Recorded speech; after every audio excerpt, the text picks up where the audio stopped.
Dans le monde de la création, on distingue souvent deux profils d'auteurs.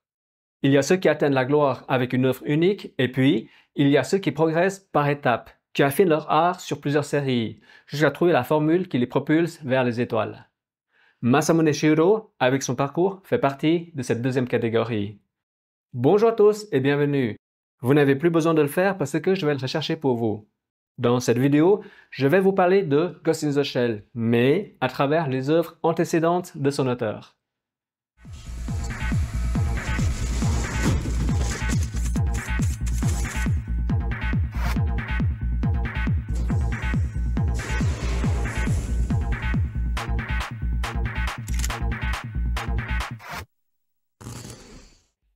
Avant de partir sur le sujet, je profite pour répondre à quelques questions qui ont été posées dans les commentaires.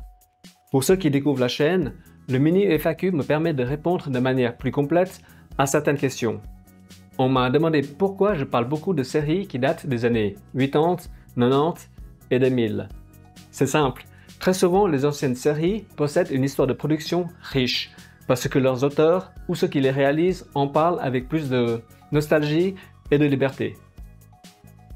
Par exemple, sur le dossier Macross 2, quelqu'un avait été surpris quand je disais que l'éditeur américain Harmony Gold avait cherché à faire du mal à la franchise Macross pour préserver son Robotech. Ce n'étaient pas des allégations et je me suis basé sur des documents juridiques que vous pouvez consulter avec le lien que je vous mets. Cela fait partie de ces histoires de production qui se découvrent après plusieurs années. Mais il n'y a pas que des histoires compliquées, il y a aussi de bonnes histoires. Dans la vidéo dédiée à la fantasy japonaise, vous avez été nombreux à signaler que je n'ai pas mentionné Dragon Quest, la quête de Dai. La raison est que j'ai voulu garder la série pour pouvoir vous présenter le genre Shonen Fantasy dans une prochaine vidéo. L'idée est de vous parler de la série des années 90, de son remake de 2020, mais surtout vous parler de la future adaptation de son sequel en animé, avec la jeunesse de Havan et des parents de Mam. Idem pour Inuyasha. Des dossiers spéciaux sur le genre Fantasy Yokai, avec des œuvres comme Demon Slayer et d'autres séries, viendront encore compléter le genre. Le calendrier de 2025 sera bien garni, je peux vous le garantir. Si vous avez des demandes particulières sur telle ou telle série, dites-le moi dans les commentaires. J'arrangerai le calendrier en fonction pour faire des recherches. Je prends encore quelques minutes pour vous parler de l'auteur de Ghost in the Shell. Saviez-vous que Masamune Shirow n'est pas son vrai nom? Au début de sa carrière, ses œuvres étaient publiées sous son nom de naissance, Masanori Ota. Ensuite, il a adopté le pseudonyme Masamune, en hommage à un célèbre forgeron japonais du XIVe siècle. Une anecdote amusante et coquine sur Masamune Shirow. Avant et au début de sa carrière dans les années 80 et 90, il vendait des doujinshi, parfois un peu osés, aux comiquettes sous le nom de Masamune Shirow. Étant donné qu'il ne les vendait pas lui-même, les gens se demandaient qui était ce fan qui copiait si bien le style de Shirow, sans savoir que c'était l'auteur lui-même. Il a finalement révélé son identité en 2002 en publiant des recueils de ses doujinshi sous le nom de Shirow. Si je devais vous parler de l'artiste rapidement, je dirais qu'il possède avant tout une patte graphique reconnaissable entre mille, avec des designs ultra détaillés, surtout pour les machines, et des personnages féminins très sexualisés. Mais ses œuvres ne se limitent pas à l'esthétique. Elles proposent aussi des scénarios complexes qui invitent à réfléchir sur la technologie et notre humanité. Son impact sur la culture populaire est indéniable, et son travail continue toujours d'inspirer de nombreux artistes. Autant l'univers de Blade Runner a fortement inspiré Ghost in the Shell, autant Ghost in the Shell a inspiré à son tour d'autres œuvres, comme Cyberpunk 2077. Je ne vais pas entrer dans les détails parce qu'il y a déjà beaucoup d'articles et de vidéos qui en parlent très bien. Mais si je dois faire un rapide tour d'horizon, voici quelques dates clés. Que l'on aime ou pas, il y a eu le film Live de 2017 avec Scarlett Johansson dans le rôle du Major Kusanagi, qui a fait connaître mondialement l'auteur auprès du grand public. And I will kill him.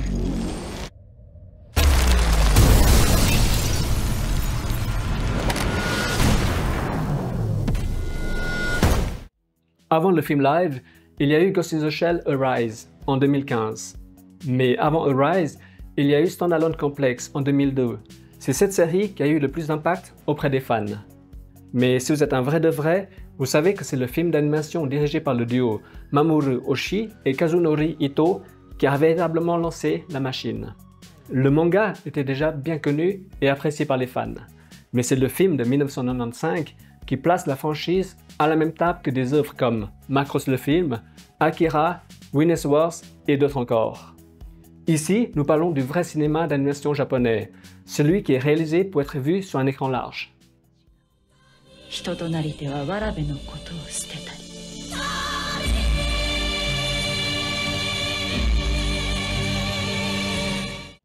Comme je l'avais annoncé dans l'introduction, Masamune Shirow fait partie de ces auteurs qui ont beaucoup créé avant d'atteindre le sommet avec Ghost in the Shell. Si je dois aussi compter les doujinshi qu'il a dessinés, il doit avoir au moins une vingtaine d'œuvres à son actif. Mais pour vous, retenez que ces 3 titres: Black Magic M66, Appleseed et Dominion. Pourquoi? Eh bien, il y a des fragments de Ghost in the Shell dans chacun d'eux, et c'est ce que nous allons voir maintenant. Avant de commencer, je vais parler de manière concise de ces 3 œuvres, mais avec suffisamment de détails pour que vous compreniez l'impact qu'ils ont eu sur Ghost in the Shell. Je vais mettre des images et des captures vidéo qui peuvent révéler des éléments importants de leur histoire. Comme d'habitude, si vous ne voulez pas être spoilé, allez à la conclusion directement. Vous êtes prêts? 3, 2, 1, c'est parti! Je commence avec Black Magic M66, qui est à la base un doujinshi auto-publié en 1983 dans un comiquette. C'est ce titre qui va réellement lancer la carrière du jeune Masanori Ota, et c'est avec l'adaptation en OAV en 1987 qu'il prendra le pseudonyme de Masamune Shirow. Ici, le scénario reste assez classique, avec une très forte influence du film Terminator, parce que nous allons suivre les combats entre une jeune journaliste qui va tout faire pour sauver la fille d'un scientifique contre un robot militaire féminin hors de contrôle.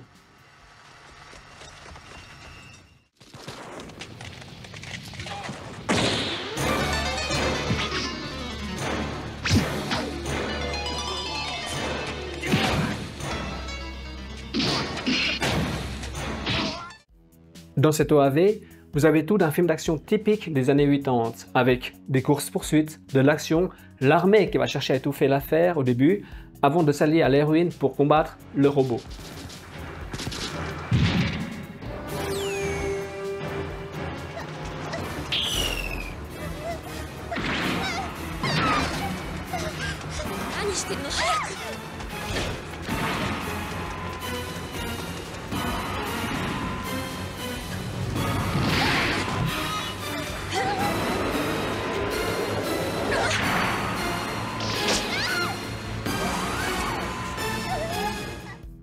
L'histoire, même classique, est pleine de suspense et met en scène des thèmes typiques du cyberpunk. On retrouve déjà dans cette OAV des éléments qui annoncent Ghost in the Shell, avec la technologie de pointe, une ville immense, des armes futuristes et une lutte pour la survie.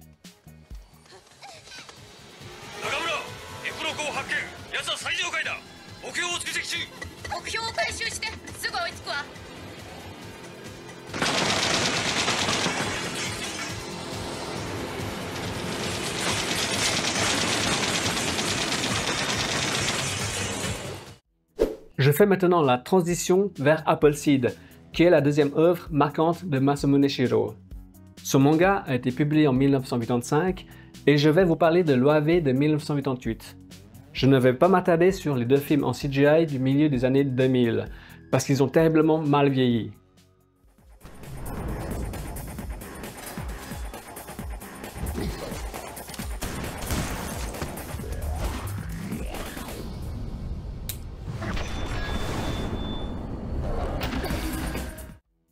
L'histoire de Appleseed se passe dans un monde post-apocalyptique, en reconstruction après une 3e guerre mondiale.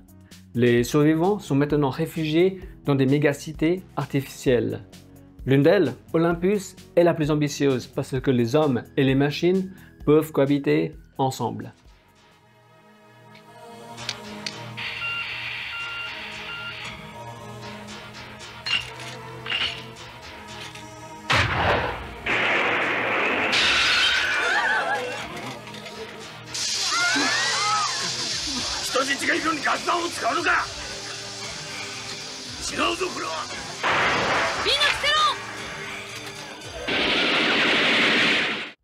Cette fois-ci, nous allons suivre un duo membre des forces spéciales de la police. En premier, il y a Denan, qui est la copie de l'héroïne Tomboy de Black Magic, avec un physique athlétique et un caractère de dur à cuire. Dans ma vidéo sur Babel Black, je vous ai dit que les auteurs ont souvent leur muse. Eh bien, ce type de femme forte et indépendante est la muse de Masamune Shirow.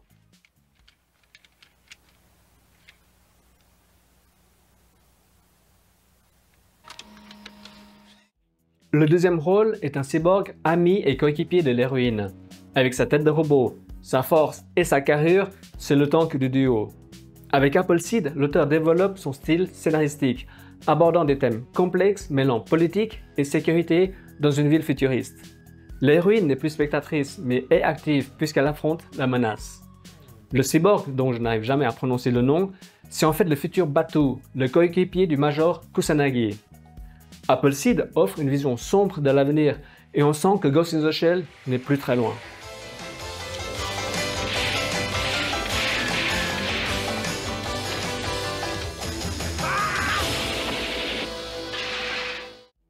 Et enfin, Dominion Tank Police, qui est un manga publié en 1985 avant d'avoir, en 1988, une série de 4 OAV. Plus tard, en 1993, une série du nom de New Dominion Tank Police verra le jour. Cette fois-ci, le ton est plus léger et humoristique que les deux œuvres déjà citées. Son univers se déroule dans un futur où la criminalité est le mal numéro 1, qui oblige la police à utiliser des chars d'assaut. Encore une fois, nous retrouvons une héroïne, tomboy, badass et indépendante, qui n'a pas peur de travailler avec des collègues de travail qui ressemblent plus à des voyous qu'à des policiers.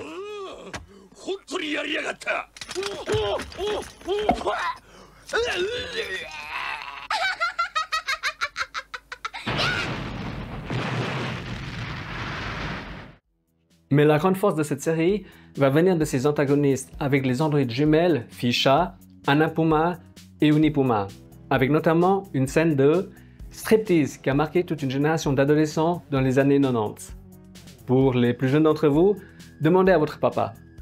Ce qu'il faut savoir aussi, c'est que cette scène a inspiré le film The Mask de 1994. Dans un making-of, le réalisateur a avoué dans un entretien que s'il avait pu le faire, il aurait mis en scène un striptease du héros en hommage à un certain dessin animé japonais. Sauf que la production a dit niet. Par contre, une chose que peu de gens savent, c'est que l'éditeur anglais a entièrement modifié les musiques et les chansons des OAV, pour des raisons assez obscures. Peut-être qu'il ne souhaitait pas payer plus sur les droits de diffusion, mais aussi parce que l'éditeur voulait vendre ses propres musiques. Quoi qu'il en soit, cette pratique serait de nos jours inacceptable pour les fans. Et je vais vous passer quelques extraits pour vous faire une idée de la différence entre la version anglaise et la version japonaise.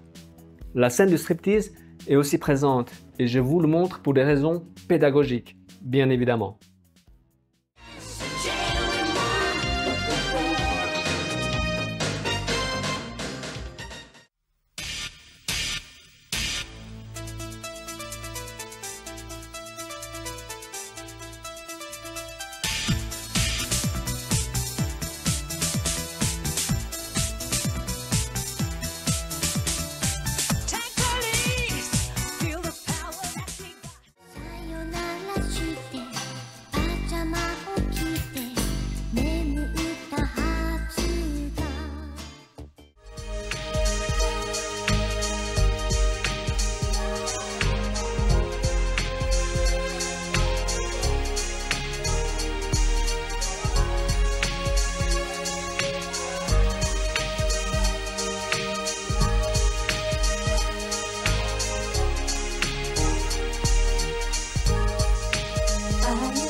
You haven't forgotten the routine. You bet I haven't.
Bye, fellas.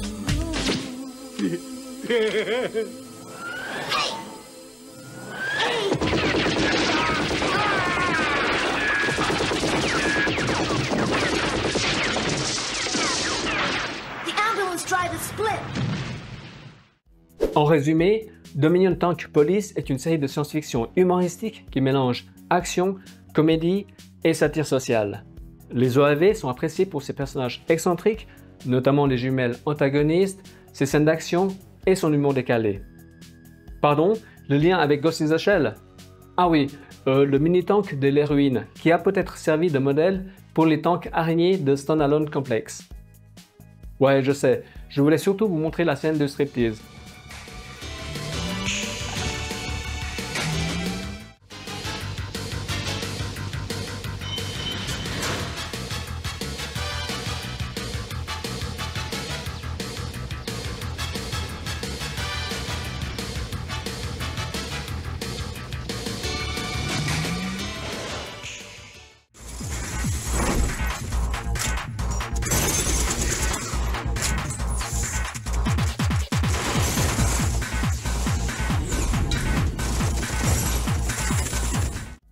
Indéniablement, Masamune Shirow est une figure majeure du genre cyberpunk au Japon, et l'auteur a profondément marqué la culture populaire avec Ghost in the Shell. Alors que ses premières œuvres comme Blackmagic M66 mettent en avant l'action, l'auteur a progressivement exploré les thèmes de l'identité et de la relation homme-machine, notamment dans Appleseed. Finalement, Ghost in the Shell sera l'aboutissement de ses réflexions et son œuvre va inspirer de nombreuses adaptations animées, séries, films et continuer d'influencer le cyberpunk actuel, tant sur le plan esthétique que philosophique. Voilà, nous arrivons à la fin de cette vidéo. Plutôt que de me concentrer uniquement sur Ghost in the Shell, qui a propulsé la carrière de Masamune Shirow, je préfère mettre en lumière ses premières créations, souvent moins connues. Si vous connaissez ces OAV, n'hésitez pas à partager vos impressions dans les commentaires. En attendant, je vous annonce que le prochain thème sera dédié au cinéma d'animation japonaise, avec un dossier complet sur Winners Wars. Sur ce, je vous dis à bientôt et prenez soin de vous, c'est très important.